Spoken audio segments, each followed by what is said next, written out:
Sosok anak SMP yang nekat melaporkan ibunya ke polisi gara-gara tak terima dimarahi pacaran kelewat batas mengundang perhatian publik. Diduga peristiwa itu terjadi di Kota Palembang, Sumatera Selatan.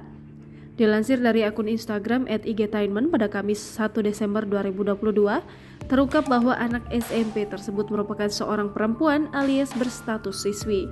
Persoalan itu bermula ketika sang ibu yang belum diketahui identitasnya tersebut memarahi serta memberikan pelajaran kepada anak perempuannya yang dianggap telah berpacaran kelewat batas. Ibu ini mengaku sakit hati setelah melihat pesan WhatsApp anaknya yang berisi kalimat vulgar. Sang anak rupanya mengadu setelah dimarahi oleh ibunya dan meminta maaf kepada kekasihnya.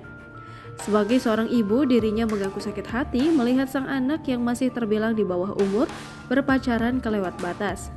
Sedihnya, ibu ini mengaku kehidupan anak-anaknya seorang diri sebagai single mom setelah ditinggalkan sang suami tanpa memberi nafkah.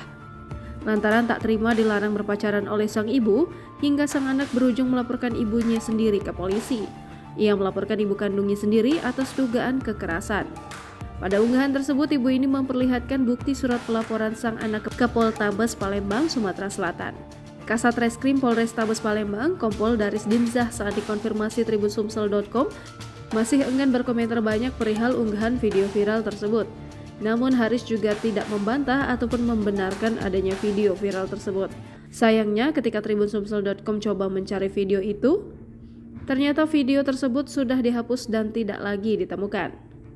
Namun videonya masih ada di akun yang mengunggah ulang video tersebut seperti akun Instagram igtainment. Jangan lupa subscribe, share, komen, dan like ya.